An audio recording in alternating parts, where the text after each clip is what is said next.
দামি দামি সুঘ্রাণযুক্ত সাবানগুলো ব্যবহার করছেন, মাথাটাকে সুন্দর রাখার জন্য কত সুঘ্রাণযুক্ত তৈল ব্যবহার করেছেন, দেহটাকে সুন্দর রাখার জন্য কত সুঘ্রাণযুক্ত ব্যবহার করেছেন, কত সুন্দর আইটেমের খাবার খেয়েছেন, সকালে শরীরকে ফিট রাখার জন্য দৌড়াদৌড়ি করেছেন, কিন্তু আপনি কার জন্য করলেন?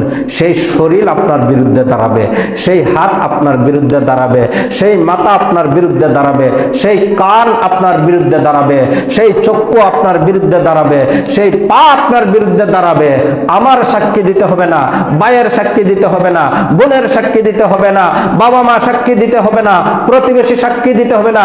আপনার সাক্ষী, যার জন্য আপনি ফিটনেস থাকার জন্য, আপনি নিজেকে তৈরি রাখার জন্য, আপনি নিজেকে ধরে রাখার জন্য যে অপরাধগুলো করেছেন, যার জন্য করেছেন, সেই বিরুদ্ধে সাক্ষী দিবে। কিসের জন্য মানুষ অপরাধ কেন করে? কেন করে? নিজে একটু শান্তিতে থাকার জন্য। অন্যের জমিন কেন দখল করে? নিজে একটু শান্তিতে থাকার জন্য। অন্যের বাড়ি কেন দখল করে? নিজে একটু আরামে থাকার জন্য। অন্যের টাকা কেন ছিনায় এনে? নিজেকে একটু শান্তি দেওয়ার জন্য। অন্যের সাথে অপরাধ কেন করে? নিজেকে একটু শান্তি দেওয়ার জন্য। ওরে নিজেকে, তোমার নিজেকে জিজ্ঞাসা করো, তোমার হাত কি তোমার পক্ষে সাক্ষী দিচ্ছে কিনা? তোমার জবান তোমার পক্ষে সাক্ষী দিবে? তুমি আজকে জবান দিয়ে কথা বলতেছো, মিথ্যা বলতেছো, আল্লাহ তো ওই দিন তোমার জবানে মোহর মেরে দিবে। তোমার হাতের আঙ্গুলগুলা তোমার বিরুদ্ধে সাক্ষী দিতে শুরু করবে। তুমি সেই হাত দ্বারা, তোমার পা দ্বারা অন্যের সম্পদ গ্রাস করেছো, অন্যকে ধোঁকা দিয়েছো। সেই বিবেক দ্বারা পেঁচ লাগাইয়া অন্যের সংসারে তুমি আগুন লাগাইছো। তোমার সেই বিবেক তোমার বিরুদ্ধে সাক্ষী দিতে শুরু করবে। কার জন্য তুমি কি করেছো? কিসের জন্য তুমি কি করেছো? কিসের অহংকার তোমার? কিসের যৌবন তোমার? কিসের তকব্বরি তোমার? কিসের বাহাদুরি তোমার? কার জন্য কি করেছো? একবার চিন্তা করো সেই কবরের কথা। চিন্তা করো তো একবার, দেখো না সেই কবর তোমার সাথে কি আচরণ করতেছে। এই কথাগুলো ভালো লাগে না, বিশ্বাস হয় না। হাত আমার বিরুদ্ধে দিবে না, কারণ হাতের সেবা আমি করেছি। তোমার সন্তানের কথা চিন্তা করো, সেই সন্তানকেই তো শান্তি দেওয়ার জন্য এত কিছু করতেছো। বাড়ি গাড়ি, ধন দৌলত, অট্টালিকা, সব কিছু, টাকা পয়সা, সব কিছু করতেছো সন্তানের জন্য। করো না?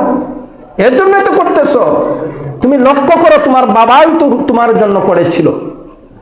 দিনটি কেন ভুলে যাও? তোমার বাবাও তো তোমার জন্যই তো করেছিল, নাকি? দেখো নাই বাবা সেই বুড়ের? এখন তো আপডেট দুনিয়া, ইন্টারনেট দুনিয়া, ডিজিটাল দুনিয়া। তুমি লক্ষ্য করো, তোমার বাবা রাত্র 3টার সময়, 2টার সময় মাঠে চলে গেছে, এই কনকনে ঠান্ডার মধ্যে যায় নাই? এনে অনেকে বলতে পারবেন যান নাই। কেন গেছে? ওনার জন্য না সন্তানের জন্য?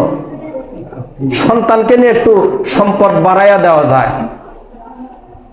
বজ্রপাত হচ্ছে, বৃষ্টি চলে আসছে, ভয়ঙ্কর বজ্রপাত হচ্ছে, বাবা মাঠের মধ্যে একা একা নিজের জীবনের পরোয়া করে না, সেই সন্তানের জন্যই তো করেছে।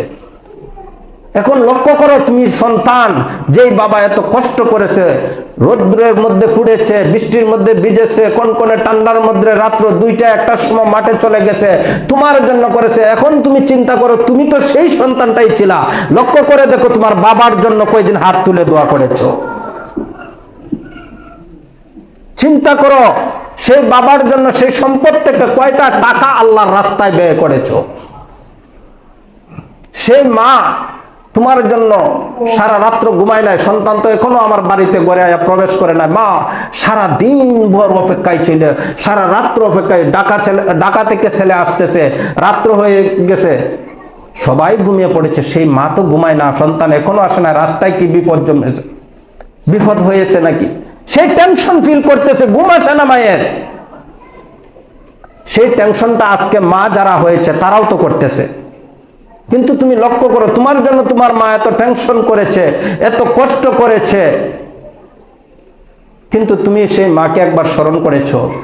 মৃত্যুর পরে স্মরণ করেছো? করো নাই। সেই বাবাকে একদিন স্মরণ করেছো? করো নাই। আমি দান সৎকার বিষয়ে আলোচনা করতেছি না, আমি বাস্তব চিত্রগুলোর কথা বলতেছি। তুমিও একদিন মরে যাবা, তোমার স্ত্রীও মরে যাবে। যে সন্তানের জন্য তুমি এত কিছু করতেছো, সেই সন্তানেও তোমাকে ভুলে যাবে। কিন্তু কবরে তো তোমার জবাব তুমি দিতে হবে। কবরের মধ্যে যে পরিচয়টা দিবা, সেই পরিচয় তোমারটা তুমি দিতে হবে। সন্তান বলে দিবে না আমার বাবা বাহাদুর ছিল, সন্তান বলে দিবে না আমার বাবা শিল্পপতি ছিল, সন্তান বলে দিবে না আমার বাবা গরিব ছিল, অসহায় ছিল। তোমার জবাব তুমি দিতে হবে। লক্ষ্য করো, চক্ষুগুলা বন্ধ করে খেয়াল করে দেখবা যে সেই কবর তোমার অন্ধকার না প্রকাশ আছে। একবার খেয়াল করবা, সেই চক্ষুগুলা বন্ধ করে নীরবে একবার খেয়াল করে দেখবা, কবরে তো অবশ্যই যাইতে হবে, এটা চিরসত্য, এটাকে বলার মতো নয়, এটা থেকে কেউ রেহাইও পাবে না। সেই কবরটা আমার কেমন হবে, আমি আমার কবরের জন্য কি করলাম, আমার কবর চিন্তা করো না তো। চিন্তা যদি আজকে করতা, সেই আল্লাহ তোমাকে কত ঊর্ধ্বে নিত, সেই কবরকে তোমার কত সুন্দর করতো। কিন্তু সেই কবর দিনে যারা কবর কুড়ে তারা বুঝে সেই কবর কতটুকু বাস্তব চিত্র, কিন্তু যারা কুড়ে তারাও নামাজ পড়ে না।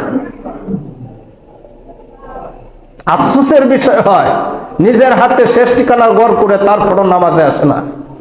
আফসোসের বিষয় হয়, সেই কবর দুনিয়াতে ঘর বানাইলে আগে দরজা জানালার জন্য সিস্টেম তৈরি করি, আলোকিত করার জন্য ইলেকট্রিকের ব্যবস্থা করি।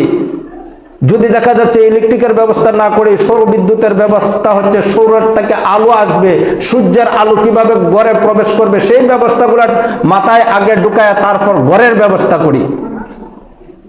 পাশে যদি চতুর্পাশে যদি গাছপালা থাকে, গাছপালা কেটে দিয়ে সেই ঘরটাকে আলোকিত করার জন্য আমরা কত সিস্টেম না আয়োজন না করি। কিন্তু সেই কবর পায়ের দিক দিয়ে মাটি, মাথার দিক দিয়ে মাটি, ডান দিক দিয়ে মাটি, বাম দিক দিয়ে মাটি, নিচের দিক দিয়ে মাটি, উপরের দিক খোলা। মনে করতেছে সূর্যের তাপ ডুববে না, আমাকে যখন খোলার দিক দিয়ে আমাকে কবরে ঢুকাইয়া দিবে, উপরে মানুষ আমার প্রতিবেশী, সর্বপ্রথম আমাকে এই কবরের মাটির মধ্যে শোয়ানোর পরে সেই মাথার নিচে একটা বালিশের ব্যবস্থা করে দেওয়া হয় না। খাদা মাটিও যদি কবরের নিচে থাকে, একটু আরামের জন্য একটা তক্তাও দেওয়া হয় না, খাদার মধ্যে রেখে দেওয়া হয়। খবরের দিকে লক্ষ্য করে তুমি ভাবছো সেই খবরের উপরের দিক দিয়ে খোলা, এই দিক দিয়ে তো আমাকে ঢুকালো, আর জনমের মতো তালা মেরে দেওয়া হলো উপরে মাটি দিয়ে। আর সেই মাটিটা খেয়ে দেয় জানেন, মিনহা খালাকনাকুম ওয়া মিনহা নুখরিজুকুম তারাতান উখরা। এই যে মাটিটা খেয়ে দেয়, এই মাটিটা দেয় সন্তান, বড় সন্তান। বড় সন্তানের হাতে দেওয়ানো হয়, যে সন্তানের জন্য তুমি গুম হারাম করলা, যে সন্তানের জন্য তুমি হারাম কাজ করলা, যে সন্তানের জন্য তুমি ভাইয়ের মাথায় বাড়ি দিলা, যে সন্তানের জন্য তোমার গর্ভধারিণী মা বাবাকে তুমি ঘর থেকে বাহির করে দিলা, যে সন্তানের জন্য সুদের সাথে, ঘুষের সাথে, মিথ্যার সাথে যত অপরাধ আছে, অপরাধ জগতের সাথে তুমি এড হয়ে গেলা, সম্পর্ক করলা, সেই সন্তান সর্বপ্রথম মাটিতে নিয়ে মিনহা খালাকনাকুম ওয়া মিনহা নুঈদুকুম ওয়া মিনহা নুখরিজুকুম তারাতান উখরা করে তোমার ওই কবরের উপরে প্রথম মাটিটা যখন দেয়, ওরে দুনিয়ার মানুষ তোমাকে এটা শিক্ষা দিচ্ছে, তোমার সন্তান যার জন্য এত কিছু করলা, সেই সন্তানে তোমার মুখের মধ্যে মাটি ঢুকাইলো সর্বপ্রথম, তালার ব্যবস্থা করে দিল। সেই সন্তান হাতে মাটি দিচ্ছে, পা দিয়া ফেড়ে ফেড়ে যাতে নড়াছড়া না করতে পারে, বাহিরের বাতাস ভিতরে যেন না ঢুকতে পারে, ভিতরের বাতাস বাহিরে যেন না ঢুকতে পারে, অক্সিজেন বন্ধ করে দেওয়া হলো চিরতরে। এই যে চলে আসলো, আর সন্তান পিতা মাতাকে স্মরণ করে না, ভাই ভাইকে স্মরণ করে না, ভাই বোনকে স্মরণ করে না। এই যে এত বাস্তব চিত্রগুলা তোমাদের হাতের মধ্য দিয়ে যাচ্ছে, কিসের জন্য আপনাদের কাছে আমার ওয়াজ করতে হয়, কিসের জন্য আলেম ওলামাদের ওয়াজ করতে হয়? এই জায়গাটা থেকে বাঁচার কোনো উপায় আছে কারো? গ্যারান্টি দিতে পারবেন কেউ চলে যাইতে পারবেন এই জায়গা থেকে? স্মরণ করুন, চলেই যেতে হবে, থাকার কোনো ব্যবস্থা নেই, কোনোভাবেই ব্যবস্থা নাই, কোনো দরখাস্তের ব্যবস্থা নাই, কোনো সুপারিশের ব্যবস্থা নাই, চলেই যেতে যাব, তাহলে আমার খবরের ব্যবস্থাটা আমারই করি, আমিই করি। তো আল্লাহ তাআলা আপনাকে আমাকে সেই বিবেকটাকে জাগ্রত করে দেখ, বিবেকটাকে জাগ্রত